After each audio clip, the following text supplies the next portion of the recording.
Fan Minyi adalah gadis asli Hong Kong. Saat dia masih kecil, orang tua Fan bercerai. Tak satu pun dari mereka menginginkan Fan Minyi, jadi dia diasuh oleh neneknya. Nenek Fan Minyi bekerja sebagai pemungut sampah dan mengumpulkan limbah. Pada tahun 1997, Fan bekerja sebagai pelayan di sebuah klub malam. Pemilik klub malam ini adalah Chen Wenli. Konon, katanya ia merupakan salah satu anggota triad geng Hong Kong. Orang ini kejam, dingin, tidak manusiawi dan suka mendominasi. Lantas, apa yang membuat Fan Minyi berurusan dengan Chen Wenli? Sang nenek yang selama ini merawatnya jatuh sakit.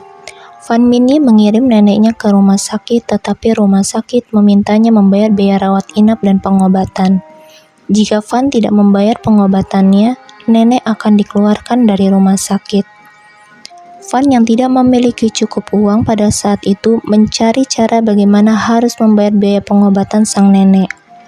Bagi Fan, neneknya yang telah merawatnya sejak kecil adalah orang terpenting baginya. Dia harus menemukan cara untuk membayar biaya pengobatan apapun yang terjadi.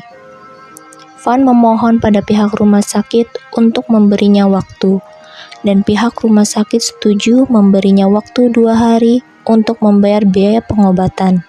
Jika tidak, pihak rumah sakit akan mengizinkannya untuk membawa nenek pulang. Malam itu, Fan bekerja seperti biasa di klub malam milik Chen Wenli. Pada saat Fan berjalan di ruang ganti ke lobi, di mana Fan kebetulan melewati kantor bosnya Chen Wenli, Fan mendapati pintu kantor tidak tertutup. Fan melihat ke dalam ruangan dan mendapati bosnya Chen Wenli tertidur pulas dengan dompet di sampingnya. Fan yang saat itu membutuhkan dana untuk membayar pengobatan sang nenek tanpa berpikir panjang mengambil sejumlah uang dari dompet Chen Wenli sebesar 4.000 dolar Hong Kong. Dia segera menyembunyikan uang itu dan pergi bekerja seolah-olah tidak terjadi apa-apa. Dia tidak pernah bisa meramalkan bahwa karena pikiran ini, dia akan menjatuhkan dirinya ke jurang neraka di masa depan. Fan berhasil membayar uang pengobatan sang nenek, sementara di klub malam, Chen Wenli mengetahui jika dompetnya hilang dan pelakunya adalah Fan Minyi dari sistem keamanan klub. Fan Minyi diminta untuk segera menghadap ke kantor Chen. Dia mengetahui pasti perbuatannya sudah diketahui oleh bosnya Chen Wenli.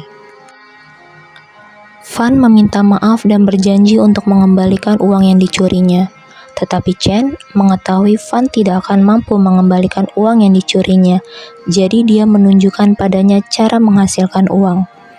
Chen menawari Fan bekerja dalam transaksi pornografi. Tentu Fan tidak mau, tetapi pada saat ini dia tidak mempunyai pilihan lain selain menyetujuinya. Dalam pikiran Fan, hutangnya tidak terlalu banyak, hanya ribuan dolar, dia pasti cepat melunasinya. Tetapi tidak seperti pemikiran rentenir Chen Wenli, suku bunga harian sangat tinggi dan metode pinjaman ini adalah bunga majemuk. Meskipun Fan bekerja setiap hari, menjemput pelanggan untuk melunasi hutangnya tidak akan pernah terlunasi, malah semakin bertambah besar. Tak lama kemudian, ribuan dolar berubah menjadi puluhan ribu dolar. Fan menyadari ini tidak akan berakhir sampai pada akhirnya Fan berpikir untuk melarikan diri dengan neneknya. Niatnya melarikan diri diketahui oleh Chen. Pada tanggal 17 Maret 1999, Chen mengutus 2 anak buahnya, Liang Shengju berusia 26 tahun dan Liang Weilun berusia 19 tahun untuk menculik Fan. Mereka bertiga dengan cepat bergegas ke rumah Fan Minyi, membawanya pergi dan menguncinya dari sebuah unit di lantai 3 Fifth Road 31. Mereka mengikat Fan Minyi dan menggantungnya. Para pelaku melakukan penyiksaan tanpa henti kepada Fan selama lebih dari sebulan, dari pemukulan sampai penyiksaan lainnya. Lalu sampai kapan penderitaan Fan akan berakhir? Pada suatu hari, seorang gadis bernama Ah Fang berusia 13 tahun yang juga adalah pacar dari salah satu pelaku yaitu Liang Weilun, diajak oleh Liang untuk melihat bagaimana penyiksaan terhadap Fan. Ketika Ah Fang melihat kejadian tragis ini, dia terkejut, tetapi tidak berani mengatakan apapun. Tubuh Fan yang terus mengalami penyiksaan sudah tidak kuat lagi, dan pada akhirnya Fan meninggal dunia. Para pelaku yang panik berusaha untuk menghilangkan jejak. Para pelaku memotong menjadi beberapa bagian. Sebagian tubuh tersebut dibuang ke tempat sampah dan sebagian lainnya termasuk kepala Fan. Ah Fang yang berada di lokasi kejadian diminta oleh para pelaku untuk memasak mie dengan menggunakan panci bekas merebus.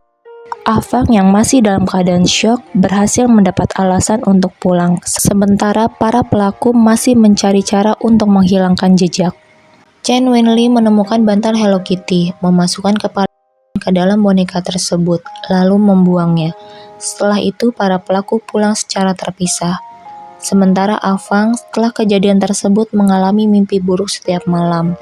Ia bermimpi ada hantu perempuan tanpa kepala mendatanginya dan meminta agar kepalanya dikembalikan. Sampai akhirnya Ah Fang menderita neurasthenia, yaitu gangguan saraf yang membuat lelah fisik dan mental, dan keadaan pikirannya yang tidak stabil, sehingga Ah Fang dikirim ke panti asuhan perempuan. Keadaan Ah Fang terus memburuk. Dia masih terus mengalami mimpi buruk. Sampai pada akhirnya Ah Fang melaporkan kejadian tersebut ke pihak kepolisian. Pihak kepolisian bergerak cepat dengan mendatangi tempat kejadian, dan kepolisian menemukan bantal Hello Kitty di mana di dalamnya masih terdapat Fan yang mengeluarkan cairan merah. Polisi juga menemukan panci yang digunakan untuk memasak sebagian tubuh korban di tempat kejadian perkara, dan juga beberapa bukti kejahatan lainnya. Polisi segera mengidentifikasi pelaku melalui kesaksian Ah Fang. Mereka segera menangkap Chen Wenli, tetapi kedua pelaku lainnya melarikan diri setelah mendapat berita penangkapan. Tidak berselang lama, Liang Shengju segera menyerahkan diri, sementara Liang Weilun berhasil melarikan diri ke Guangxi, China.